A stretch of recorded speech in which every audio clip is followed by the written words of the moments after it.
Jerusalem. For Christians, the most important events in history took place here.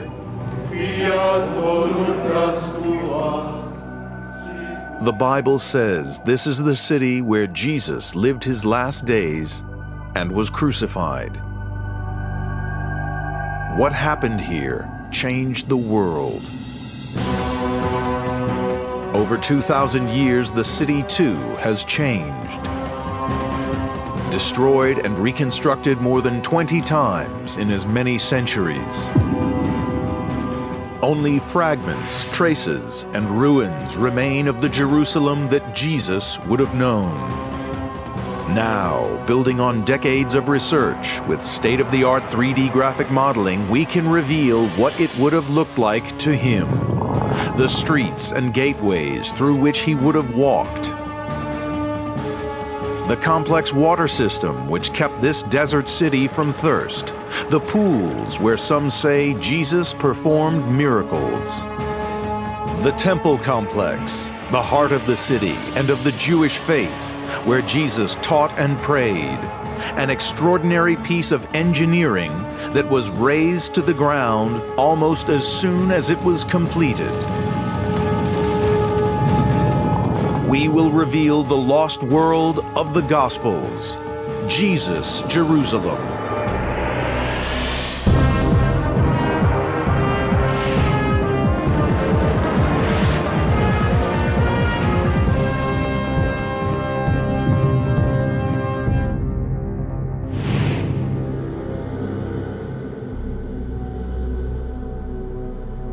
In Jesus' time, Jerusalem was the heart of Judea, the kingdom of the Jews, a people defined by their religion. To them, this was the most important place in the world.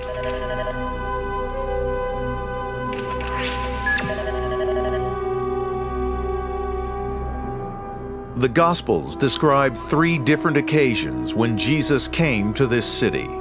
40 days after his birth, when his parents presented him to the priests in the temple. At the age of 12, when he came to teach. And for the last week of his life. He entered the city walls in triumph and then left them to die on a cross. Jerusalem in the first century is the center of everything for the Judean world. There's a strong contrast between where Jesus has come from and the Jerusalem to which he arrives. His hometown was Nazareth, a small settlement 75 miles to the north.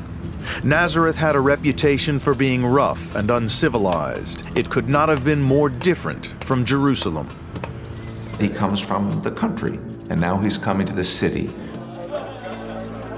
If we imagine Jesus coming to Jerusalem for the first time, he must have been absolutely awestruck by this structure which is enormous relative to everything around it.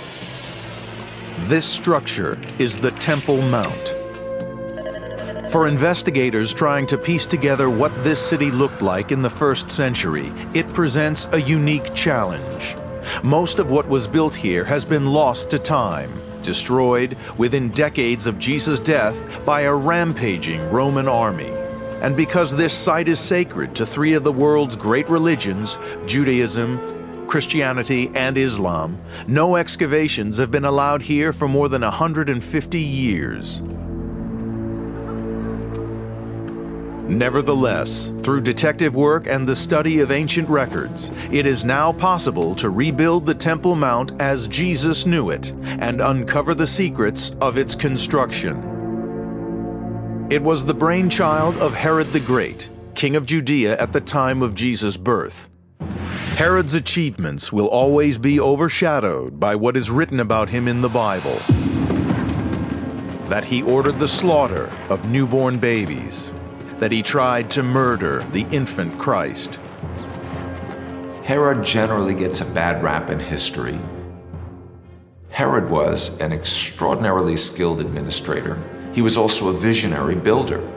Not just what he did to aggrandize the temple and the Temple Mount, he built this extraordinary fortress at Masada. He built this extraordinary palace complex at Herodion. He wanted to be remembered. He wanted to be Herod the Great. And so the world that Jesus lived in was one molded by his would-be killer.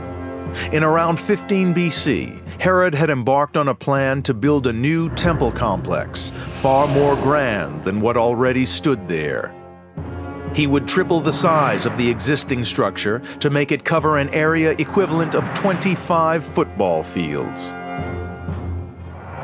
He would surround it with huge walls. But he faced two major engineering challenges. Firstly, in Jewish thinking, there was only one possible location for the temple.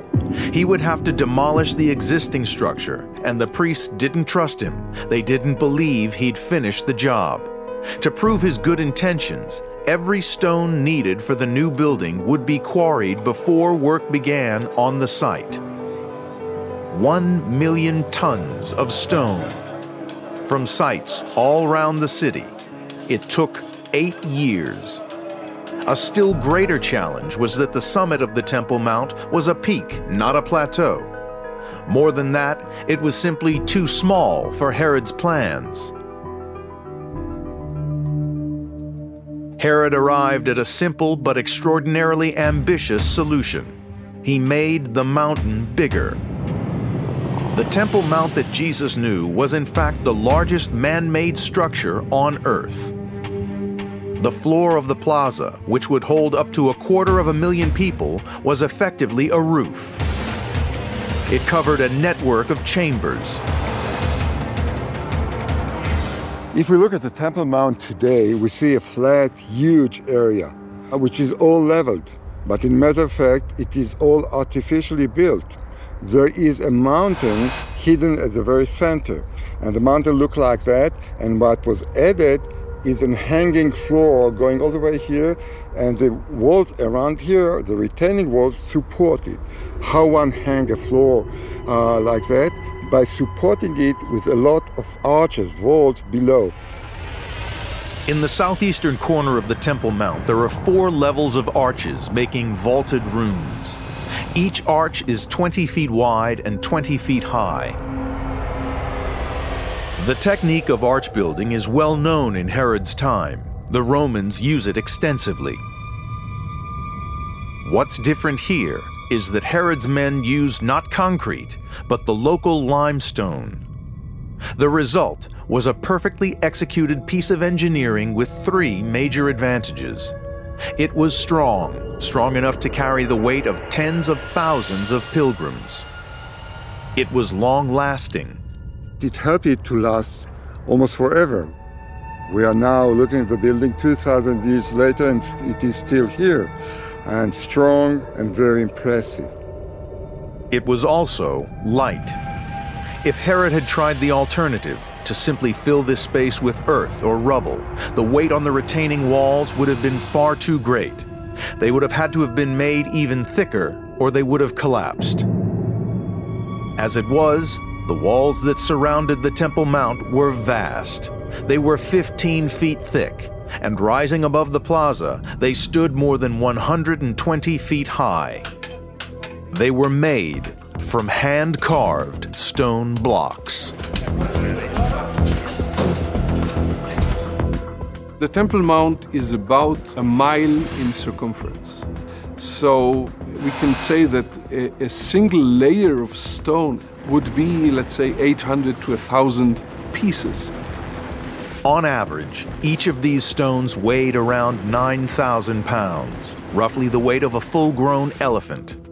Some were much bigger. Archaeologists have located the largest of the blocks used in the Temple Mount's construction. It can be found in what are called the rabbinical tunnels. Now buried by 2,000 years of progress and change, in Jesus' time it was in plain view at street level. Dr. Jody Magnus is a world expert on the architecture of Jesus' Jerusalem. This very large stone is part of what's called the master course. The idea was to stabilize the Temple Mount by incorporating a row of stones that are much bigger, taller, and heavier than all of the other stones. Its size is hard to comprehend. It is 20 times larger than the largest stone used in the building of Egypt's pyramids. It's over 40 feet long, 10 feet high, and weighs over 400 tons. Jesus or any other visitor to Jerusalem would have been confronted by a building of vast, intimidating scale. And Herod's builders took this into account with a trick of enormous skill. Each row of stones, as you work your way up, is slightly set back, slightly offset from the one below. This, first of all, gives a stability to the lower parts of the walls necessary to carry the weight above, and it also creates, or I should say corrects, an optical illusion. If the stones had been laid flush, perfectly straight one above the other, the building is so monumental that when you looked at it, it would have seemed to have been leaning over, it would have seemed to have been top heavy. So this actually makes it look as if the wall rises straight. The stonemasons were so skilled that the fit between the stones was almost airtight. Shimon Gibson demonstrates their expertise. They were able to fit the stones close together. The stonemasons were so precise that if I tried to put this sort of $50 bill in here, I could just get it in. But that's about it, nothing else. This section of the wall has stood for 2,000 years, but engineers relied on craftsmanship, not mortar, to hold the blocks together.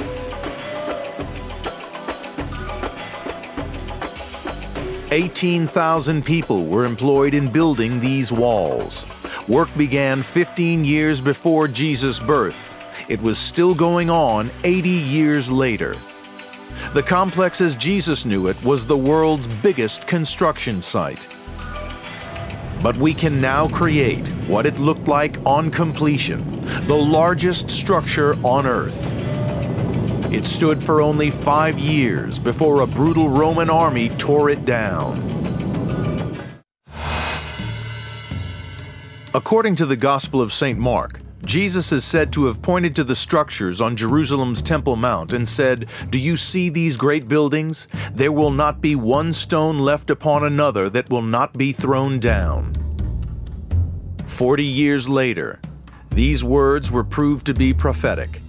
The Roman army, suppressing a Jewish revolt, destroyed the temple. The result for modern investigators is one of the most tantalizing challenges of biblical archaeology: to recreate the Holy Temple as it stood in the middle of the Temple Mount. It has taken the work of generations of scientists and scholars to build a picture of what Jesus would have seen when he came here. On entering the Temple Mount, he would move upwards through a series of courts or open spaces. He would pass a sign written in Greek warning all foreigners, meaning non-Jews, that if they passed beyond a certain point, they would be put to death. Then he would be in the Court of the Women, the last place where women were allowed. This was the outer court of the temple proper, or sanctuary. At the top of 15 semicircular steps was the beautiful gate, leading to the court of the Israelites, and opened only to ritually purified Jewish males. Jesus would not be able to go beyond that point because within the temple itself only the priesthood entered. And the Holy of Holies at the back of the temple, only the high priest entered, and only once on the Day of Atonement per year.